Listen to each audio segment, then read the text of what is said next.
بسم اللہ الرحمن الرحیم نحمده ونصلي ونسلم على رسوله الكريم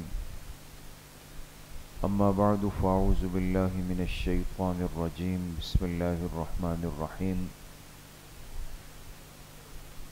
یا ایہا الذین آمنوا اذا نودی للصلاة من یوم الجمعة فاسعوا الى ذکر اللہ وذروا البیع ذالکم خیر لکم ان کنتم تعلمون وقال رسول اللہ صلی اللہ علیہ وسلم ان من افضل ایامکم الجمعہ صدق اللہ وصدق رسولہ النبی الکریم۔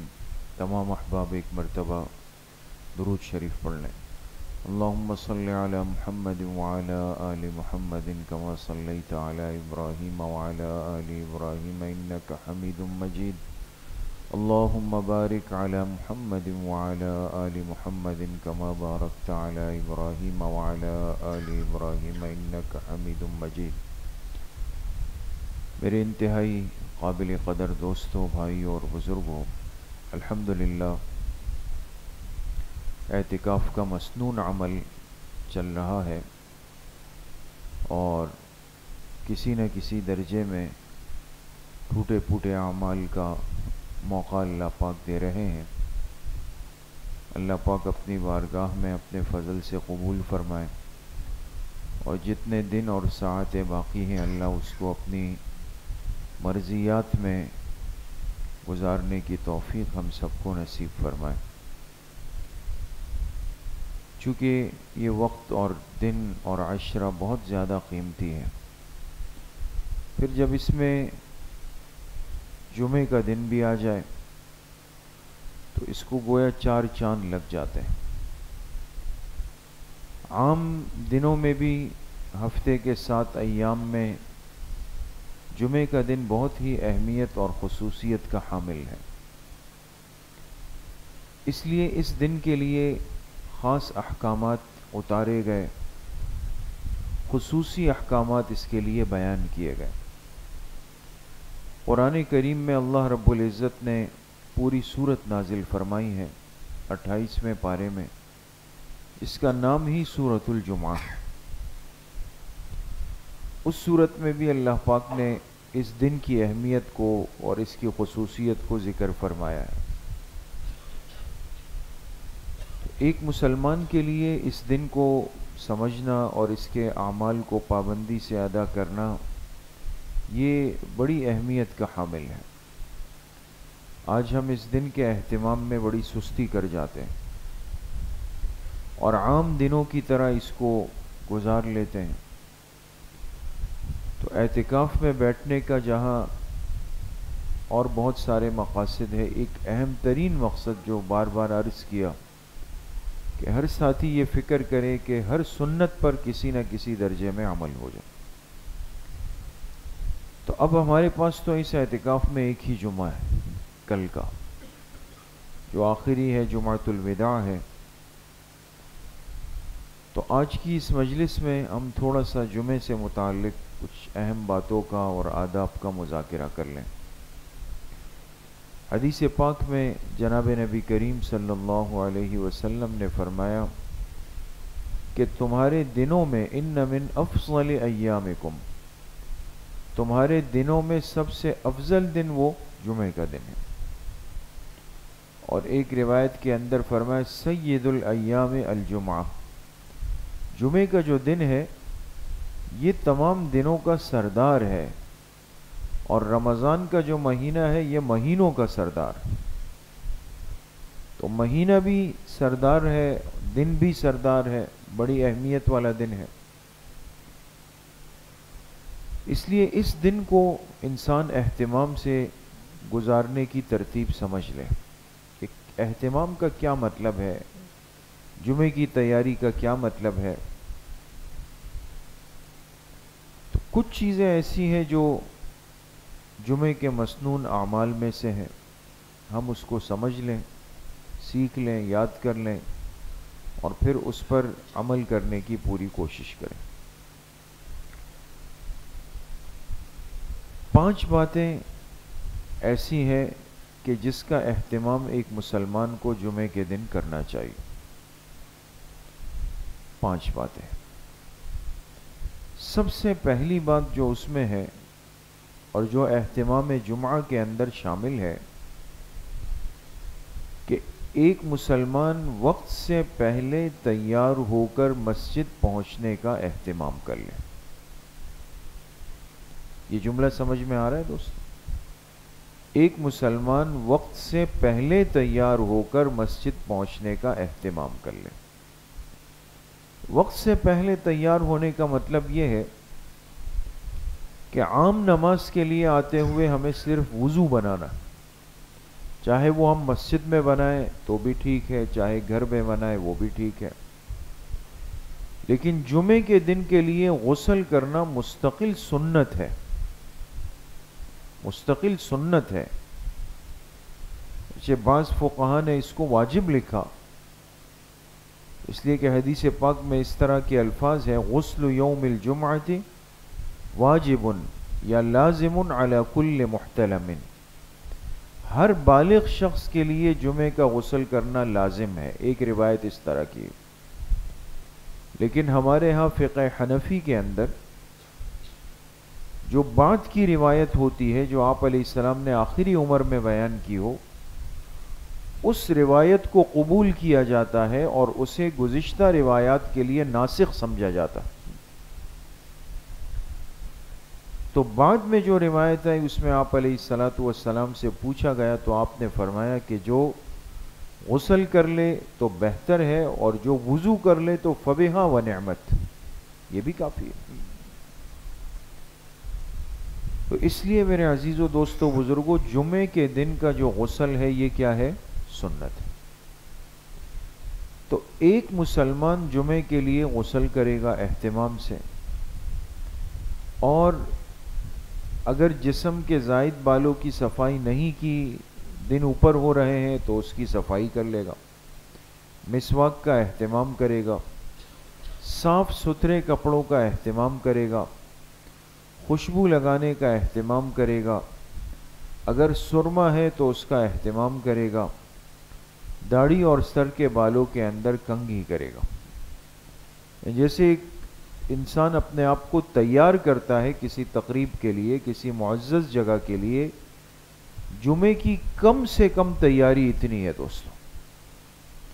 اس لیے ایک روایت کے اندر یہاں تک آپ علیہ السلام نے فرمایا، جو شخص تم میں سے جمعے کے لیے لباس کو خاص کر سکتا ہو، یعنی مالی وسعت رکھتا ہو کہ اس کے جمعے کا لباس مستقل ہو جائے باقی دنوں کے مقابلے میں، تو اسے چاہیے کہ ایسا کر لے. اس لیے آپ نے بہت سارے احباب کو دیکھا ہوگا، اب تو دن بدن ہر چیز میں کمزوری ہے نا، ورنہ پہلے دیکھے جمعے کے کپڑے الگ ہوتے تھے کہ بھئی یہ سفید کپڑے ہیں اور صاف کپڑے ہیں، نئے کپڑے یہ جمعے کے لیے، باقی انسان عام دنوں میں پہنتا تھا. تو اگر سہولت ہو تو جمعے کے لیے انسان مستقل لباس پہنے یا صاف ستھرا لباس رکھ لے، اس کے لیے پھر غسل کر لے، مسواک کر لے، اچھی طرح نہا لے، پھر خوشبو کا اہتمام، سرمے کا اہتمام، کنگھی کا اہتمام، یہ سب چیزیں کر لیں. پھر اس کے بعد وقت پر گھر سے نکل کر اور سنت ترتیب پر چلتا ہوا، یعنی دائیں طرف راستے کے چلتے ہوئے آئے اور مسجد کے اندر صف اول میں بیٹھ کر امام کے آنے کا انتظار کرے. بات سمجھ گئے؟ یہ ہے وقت سے پہلے تیار ہو کر مسجد میں پہنچنا، کہ ہم بیٹھے ہوں اور امام صاحب بعد میں آئے، ہم انتظار کریں. اب ہم میں سے ہر ایک دیکھ لیں کہ ہم کب آتے ہیں، اس لیے کہ امام صاحب جب آتے ہیں تو گنتی کے لوگ ہوتے ہیں، جس کو انسان انگلیوں پہ گن سکتا ہو، اتنے لوگ ہوتے ہیں. وہ ہمارے جامعہ میں ہمارے استاد صاحب تھے حضرت مولانا انور بدخشانی صاحب، نور اللہ مرقدہ. اللہ نے بہت نوازا تھا حضرت کو. تو وہ ایک بات ارشاد فرماتے تھے، اور ہے تو ذرا مزاح کی سی بات لیکن ایک زندہ حقیقت ہے. وہ فرماتے تھے کہ جمعے کے دن ہمارے تقریباً ائمہ اور خطیب حضرات جھوٹ بولتے ہیں. جمعے کے دن ہمارے ائمہ اور خطیب حضرات جھوٹ بولتے ہیں. کہ وہ کس طرح؟ کہ جب وہ آتے ہیں تو خطبہ پڑھنے کے بعد کہتے ہیں میرے محترم دوستوں، بھائیوں اور بزرگوں، کہتے ہیں نا. یہ بھائیوں، دوستوں، یہ سب جمع کے صیغے ہیں، یعنی آپ کے پاس افراد زیادہ ہوں. تو کہا امام صاحب کے سامنے بیٹھے ہوئے افراد ہی ایک یا دو ہوتے ہیں، ہے نا. اب ایک دو بندے بیٹھے تو بھائیوں، دوستوں اور بزرگوں کیسے ہو گئے؟ یہ کہنا چاہیے میرے بھائی، میرے دوست، میرے بزرگ، وہ ایک ہی سب کچھ ہوگا. کمزوری کی یہ حالت ہے کہ بس جس وقت آنکھ کھل گئی اٹھے اور جلدی سے غسل کا موقع تو غسل کیا، وضو تو وضو کیا، بھاگتے ہوئے آ رہے ہیں. کوئی خطبے کے آخر میں پہنچا، کوئی پہلی رکعت میں، کوئی دوسری رکعت میں، جیسے تیسے کر کے بس جمعے کی نماز پڑھی، اور پھر سلام کے بعد دعا میں بھی ٹائم لگے گا تو اس سے بھی پہلے نکل گئے. یہ اہتمام جمعہ نہیں ہے، یہ جمعے کی بڑی بے اکرامی ہے جو آج ہمارے اندر بھرپور مزاج بن چکا ہے. تو مسلمان کی زندگی کا جمعہ تو ایسا ہونا چاہیے کہ جس میں انسان پہنچے تو مسجد میں جگہ نہ ملے، تل دھرنے کی جگہ انسان کو نہ ملے. اس لیے کہ حدیث پاک میں بہت بڑی فضیلت ہے اس شخص کی جو سب سے پہلے مسجد آئے، داخل ہو جائے. تو فرمایا اس کو کس چیز کے صدقے کا ثواب ملے گا؟ اونٹ کے. پھر دوسرے نمبر پہ جیسے گائے ہیں، پھر تیسرے نمبر پہ بکرا ہے، چوتھے نمبر پہ مرغی ہے، پانچویں نمبر پہ انڈا ہے. اس کے بعد فرشتے جو ہے وہ رجسٹر بند کر دیتے ہیں اپنا. اس کیفیت میں انسان کو آنا چاہیے. اس لیے ایک صحابی فرماتے ہیں میں نے جب یہ فضیلت سنی تو میں نے طے کیا کل سب سے پہلے میں مسجد نبوی کے اندر جاؤں گا. فرماتے ہیں میں جب پڑھ کر گیا اشراق پڑھ کے گھر پہ تو میں نے کہا تیار ہو جاؤں گا. جب پہنچا تو دیکھا تو مسجد نبوی تو بھری. یہ کیا ہو گیا؟ اب کہا آئندہ جمعے تو میں ضرور جو ہے وہ پہنچ جاؤں گا. فجر سے پہلے تیار ہوا تاکہ فجر میں جا کر کے میں بیٹھ جاؤں.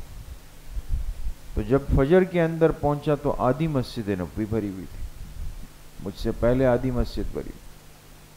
پھر آیا، سوچا، پھر طے کیا کہ اب تو تہجد کے وقت کے اندر چلا جاؤں گا. اور جب تہجد کے وقت میں آئندہ تیسرے جمعے کو پہنچا تو مجھے تیسرے صف میں جگہ ملی، 2 صفیں پہلے سے بھر چکی. تو اہلیت سے مشورہ کیا، انہوں نے کہا آپ ایسا کریں کہ رات کا کھانا کھا لیں، تھوڑا سا آرام کر لیں، اور تہجد کے وقت سے بھی پہلے آپ چلے جائیں، پھر کوئی نہیں ہوگا. فرماتے میں اس وقت گیا رات کو تو 3 بندے مجھ سے پہلے پہنچے ہوئے تھے. یہ اہتمام ہوتا ہے. تو کم سے کم اتنا تو ہو کہ انسان امام اور خطیب کے آنے سے پہلے مسجد تیار ہو کر پہنچ جائے اور امام کے خطبے کا منتظر ہو جائے. یہ اس دن کی پہلی سنت ہے کہ وقت سے پہلے ہم تیار ہو کر مسجد پہنچنے کا اہتمام کر لیں. دوسری سنت کیا ہے؟ فرمایا دوسری سنت یہ ہے کہ جمعے کے دن اہتمام سے سورۃ الکہف کی تلاوت کی جائے. سورۃ الکہف کون سے پارے میں؟ 15ویں پارے میں. 15ویں پارے کے نصف کے بعد سے شروع ہوتی ہے اور 16ویں پارے کے اس میں 3 رکوع آ جاتے ہیں. تو کوئی تقریباً آدھے پارے سے کچھ اوپر کی صورت ہے. لیکن اس صورت کی اہمیت اور سنیت جمعے کے دن وہ مسلمہ ہے اور بہت بڑی فضیلت ہے. آپ علیہ الصلوۃ والسلام نے فرمایا قیامت سے پہلے جو سب سے بڑا فتنہ میری امت کی طرف آئے گا دجال کا، سورۃ الکہف کی تلاوت کرنے والا فتنہ دجال سے محفوظ رہے. اتنا بڑا فتنہ کہ صحابہ فرماتے آپ علیہ الصلوۃ والسلام ہر فرض نماز کے بعد دجال کے فتنے سے بچنے کی دعا فرمایا کرتے تھے. تو ہمیں کتنا جاندار عمل دیا گیا کہ ہر جمعے کے دن ہم سورۃ الکہف کی تلاوت کریں. چاہے گھر میں کریں چاہے مسجد میں کریں، لیکن کرنا ہے۔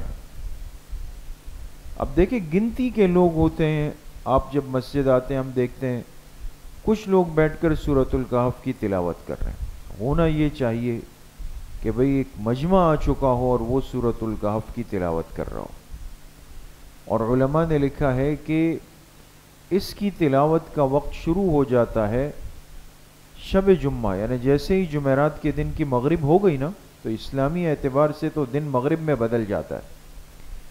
جیسے آج جمعرات کا دن ہے، آج جیسے ہی مغرب ہو جائے گی تو جمعے کا دن شروع ہو گیا، تو اس کے بعد سورۃ الکہف کی تلاوت کا وقت شروع ہے۔ اور افضل یہ ہے کہ جمعے کی نماز سے پہلے پہلے انسان سورۃ الکہف پڑھ چکا ہو، لیکن اگر کسی کی رہ جائے تو اس کو چاہیے کہ جمعے کے دن کی مغرب سے پہلے پہلے وہ بھی پوری کر لے۔ بات سمجھ گئے دوست؟ تو ہر ساتھی یہ نیت کرے بھائی، ہماری زندگی میں اب ایسا ایک جمعہ نہ آئے کہ جس میں میں نے سورۃ الکہف کی تلاوت نہ کی ہو، ٹھیک ہے نا انشاءاللہ؟ اس کی پابندی ہمارے مزاج کا حصہ بنے۔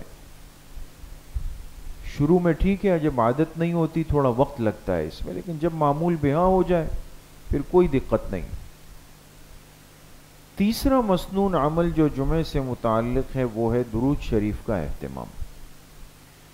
درود شریف کی کثرت ایک مسلمان کی زندگی میں ویسے بھی مطلوب ہے کہ یہ کثرت سے درود شریف پڑھنے والا ہو، اور پھر جمعے کے دن خاص طور پہ۔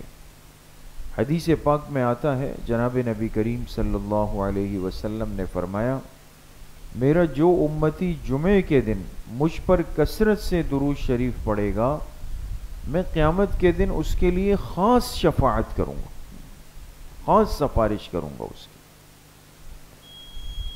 تو اب اندازہ لگائیں کہ اللہ نے اس عمل میں اتنی برکت رکھی، تو روزانہ درود شریف ہونا چاہیے، لیکن پھر جمعے کے دن اس کا خاص اہتمام ہو۔ ہمارے بزرگ درود شریف کے اہتمام سے کبھی بھی غافل نہیں رہے۔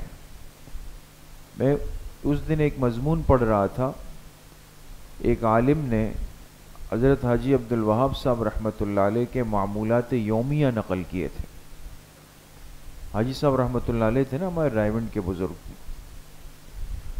اب دیکھیں ظاہر میں اگر ہم دیکھیں تو ان کی زندگی کتنی مصروف تھی، کہیں سے لگتا ہے کہ ان کے پاس کوئی فارغ وقت بھی ہوگا، لیکن مجھے بڑی یہ حیرانگی ہوئی کہ اس عالم نے لکھا تھا کہ حضرت حاجی صاحب کی ساری زندگی کا معمول رہا کہ روزانہ 2000 مرتبہ درود شریف پڑھتے تھے اور 5000 مرتبہ لفظ اللہ کا ذکر کرتے تھے، اور عصر کی نماز کے بعد ساری زندگی ذکر جہری کا اہتمام فرماتے تھے، اور روزانہ فجر کی نماز کے بعد ان کے لیے 7 عجوہ کھجور کے دانے پانی میں بھگو کر وہ ان کو کھلایا جائے، اس لیے کہ حدیث میں ہے نا کہ سحر اور جادو کا اثر اس سے ختم ہوتا ہے۔ جو کام کے لوگ ہوتے ہیں ان کی طرف یہ فتنے زیادہ متوجہ ہو جاتے ہیں۔ یہ ساری زندگی کے معمولات تھے۔ اب جو شخصیت اپنی زندگی دعوت کو دے چکی ہے، جن کا صبح بیان، شام بیان، رات بیان، یہ معمولات کس وقت میں پورے ہوتے تو سمجھ ہی نہیں آتا۔ لیکن 2000 مرتبہ درود شریف روزانہ، 5000 مرتبہ اسم ذات کا ذکر، عصر کے بعد ذکر جہری، یہ سارے معمولات ان حضرات نے پورے کیے۔ تو ہم تو صرف عرض کرتے ہیں جو ہمیں بزرگوں نے فرمایا کہ بھئی کم از کم روزانہ 300 مرتبہ درود شریف پڑھیں، 300 مرتبہ۔ تو بھئی جمعے کے دن اہتمام کے ساتھ اور پھر خصوصیت کے ساتھ، آپ حضرات جانتے ہیں فضائل درود شریف میں حضرت شیخ الحدیث مولانا زکریا صاحب رحمۃ اللہ علیہ نے نقل کیا نا عصر کے بعد درود شریف پڑھنا، کہ جو شخص جمعے کے دن عصر کی نماز پڑھ کر پھر اپنی جگہ اٹھنے سے پہلے 80 مرتبہ یہ درود شریف پڑھ لیں، اللہم صلی علی سیدنا محمد النبی الامی وعلی آلہ وسلم تسلیما، بالکل آسان سے۔ 80 مرتبہ یہ درود شریف پڑھے گا تو اس کے 80 سال کے گناہ معاف ہوں گے اور اس کے نامہ اعمال میں 80 سال کی عبادت کا ثواب لکھا جائے گا۔ تو درود شریف ویسے ہی کثرت سے پڑھیں، لیکن جمعے کے دن پھر عصر کے بعد 80 مرتبہ اس درود شریف کا اہتمام ہمارے اندر۔ بات سمجھ میں آ گئی؟ 3 باتیں ہو گئی۔ چوتھا سنت عمل جو ہے جمعے کے دن کے لیے وہ ہے دعاؤں کا اہتمام۔ دعا تو مومن کی زندگی میں بہرحال ضروری ہے، دعا کے بغیر تو ہم نہیں چل سکتے، گزارا نہیں ہے۔ لیکن حدیث پاک میں آتا ہے، جناب نبی کریم صلی اللہ علیہ وسلم نے فرمایا کہ جمعے کے دن اللہ پاک نے ایک وقت رکھا ہے جو ساعت اجابت ہے، ایک ایسی گھڑی رکھی، وقت رکھا کہ جس میں مانگی ہوئی دعائیں اللہ پاک قبول کرتے ہیں، جمعے کے دن میں خاص طور پہ۔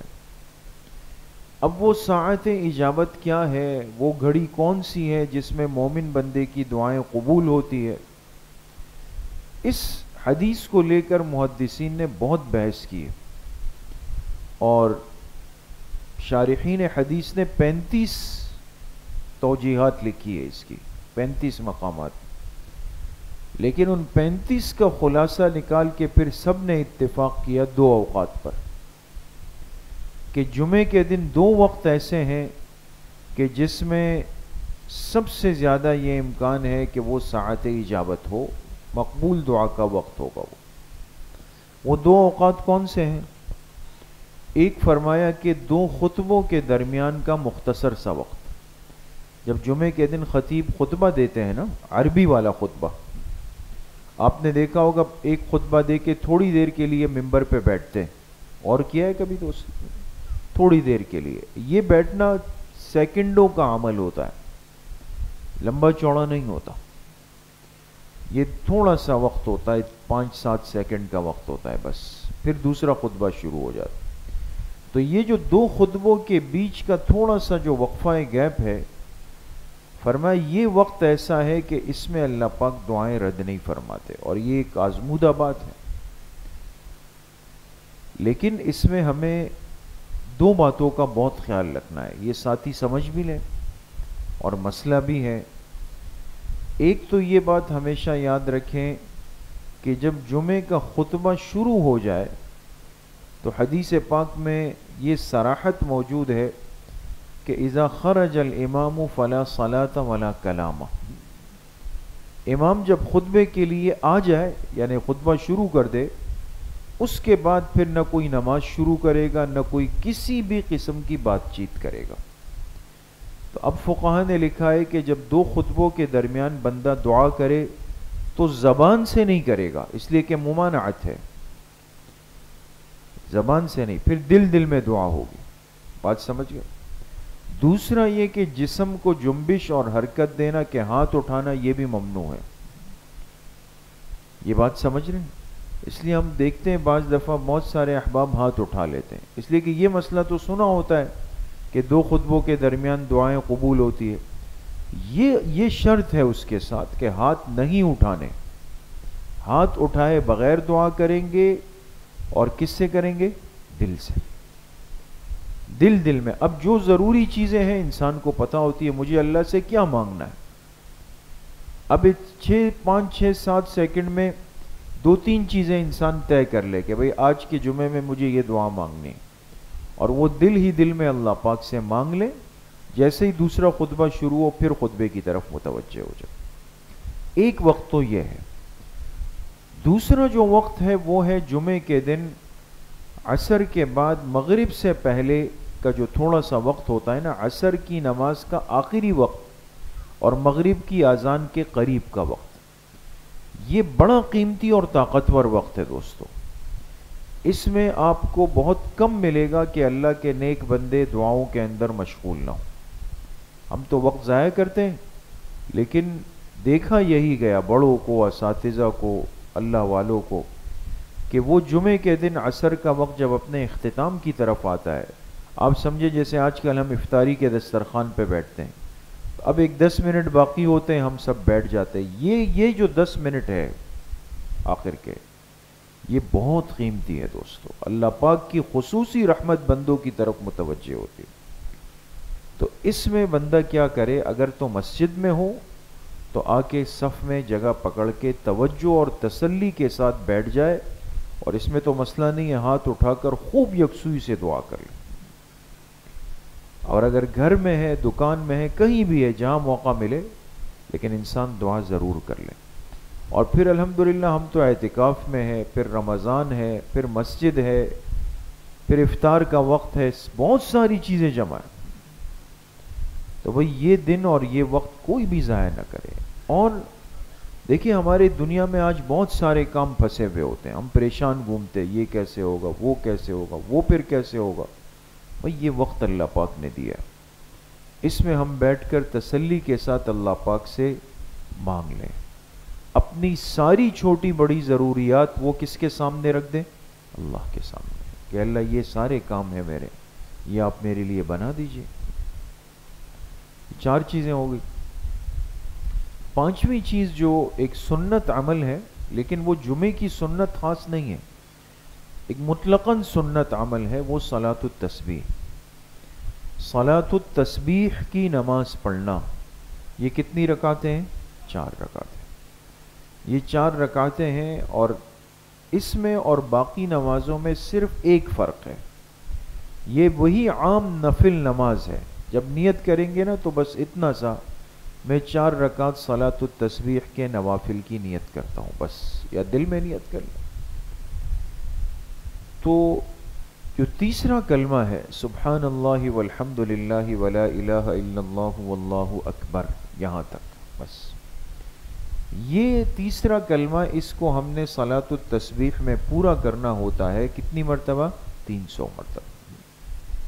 300 مرتبہ ہم نے پورا کرنا ہے. اب 300 کو آپ 4 رکعتوں کے اوپر ڈیوائڈ کریں تو کیا عدد آئے گا؟ 75 کا عدد آئے گا. تو ہر رکعت میں 75 مرتبہ پڑھنا. وہ طریقہ ہم نے اب باقاعدہ بنا دیا ہے، چھاپ دیا ہے، تو ساتھی اس کو لے لیں تو سہولت اور راحت رہے گی آپ حضرات کو. اب یہ 75 کا عدد کیسے پورا کرنا ہے، کتنی مرتبہ کس رکن میں پڑھنا ہے، انشاءاللہ آپ کو اس کے اندر مل جائے گا. بہت آسان طریقہ ہے، ٹھیک ہے. لیکن اس میں 2 مسئلے آپ سے عرض کر دوں، صرف 2 مسئلے صلاۃ التسبیح کے اندر. ایک تو ساتھیوں کو جو تشویش ہوتی ہے وہ یہ ہوتی ہے کہ جی مجھ سے وہ عدد آگے پیچھے ہو گئے. انسان ہے نا، کوئی ٹینشن نہ لیں. آپ کو اگر لگے نا کہ مجھ سے کچھ چھوٹ گیا ہے، علماء نے لکھا جو اگلا آنے والا رکن ہے نا جس میں آپ نے 10 مرتبہ پڑھنا تھا، اس میں احتیاطاً کچھ زیادہ پڑھنا. سمجھ میں آئی؟ تو اپنی وہ تشویش وہاں دور کر دیں آپ دوسرے رکن کے اندر، تو کوئی مسئلہ نہیں. ایک تو یہ چیز ذہن میں رکھیں. دوسری بات یہ ہے کہ بعض ساتھی باقاعدہ گنتی اس طرح شروع کر دیتے ہیں. یہ اس طرح گننے میں نقصان کیا ہے کہ یہ عمل کثیر میں چلا جائے گا، اور آپ کو پتہ ہے کہ نماز میں عمل کثیر کرنا وہ کیا کرے گا؟ وہ نماز کو فاسد کر سکتا ہے. تو لہٰذا اس طرح پوروں پہ بالکل ایسے آمنے سامنے گننا نہیں ہے، یہ صحیح نہیں ہے. یا تسبیح کو لے کر کے اس کے دانے اس طرح کرنا، یہ بھی مناسب نہیں ہے. آج کل وہ جو کاؤنٹر آتا ہے تو وہ بھی صحیح نہیں، اس لیے کہ بار بار دبانا، پھر اس کے اندر دیکھنا، یہ سب چیزیں عمل کثیر میں چلی جائیں گی. لہٰذا اس کے لیے آسان طریقہ یہ ہے کہ انسان کیا کرے، جو ہاتھ اوپر ہے، سیدھا ہاتھ اوپر ہوتا ہے، تو اس کی ایک انگلی میں کتنے پورے؟ 3 پورے ہیں نا، 3 پورے بنے ہوئے. تو 5 انگلیوں میں کتنے پورے ہو گئے؟ 15. سمجھ گئے؟ تو 3 دفعہ پڑھ لے تو ایک انگلی کو دبا دے تھوڑا سا، پھر دوسرے کو، پھر تیسرے کو، پھر چوتھے کو، پھر 5ویں کو. بات سمجھ گئے؟ تو یہ عادت ہو جاتی ہے. جیسے موٹر سائیکل چلانے والے جو ہوتے ہیں نا، گیئر بدلتے ہیں، تو وہ تو سارا پیر کی کہانی ہے نا. تو ہمیں تو آج تک سمجھ نہیں آئی کہ یہ کیسے یاد رہتا ہے کہ میں بدل چکا ہوں. ساتھی کہتے ہیں عادت ہو جاتی. ہم نے بھی ناکام کوشش کی تھی سیکھنے کی، لیکن یہ سمجھ میں نہیں آ رہا کہ یہ یاد کیسے رہتا ہے ساتھیوں کو. کبھی میں نے پہلے میں ڈال دیا، اب دوسرے میں، اب تیسرے میں، تو اگر آگے پیچھے ہو جائے پھر کیا ہوگا؟ تو وہ کہتے نہیں ایسا نہیں ہوتا، عادت ہو جاتی ہے، پیر عادی ہو جاتا ہے، تو پیر نیچے وہ عادی ہو جائے گا، ہاتھ کیسے عادی نہیں ہوگا؟ عادت ہو جاتی ہے دوست۔ ہم اگر پابندی کے ساتھ صلاۃ التسبیح پڑھیں نا کچھ جمعوں تک، تو پھر انسان کو یہ دبانے کا مسئلہ بھی نہیں ہے، پھر بالکل زبانی یاد ہو جاتا ہے پھر۔ ٹھیک ہے دوستو، تو یہ 5 چیزیں آپ کے سامنے عرض کی۔ سب سے پہلی بات، جمعے کے اہتمام میں وقت سے پہلے تیار ہو کر مسجد میں آ کے امام کے انتظار میں بیٹھ جانا، نمبر 1۔ نمبر 2، سورۃ الکہف کی تلاوت کرنا۔ نمبر 3، درود شریف کا اہتمام، خصوصیت کے ساتھ کون سی نماز کے بعد؟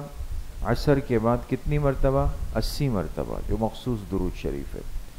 چوتھا، دعاؤں کا اہتمام، پھر جمعے کے دن خصوصیت کے ساتھ 2 اوقات میں، 2 خطبوں کے مابین اور مغرب کی اذان کا وقت داخل ہونے سے کچھ وقت پہلے بیٹھ کر، اور 5واں صلاۃ التسبیح کا اہتمام۔ یہ یاد رہے گی انشاءاللہ۔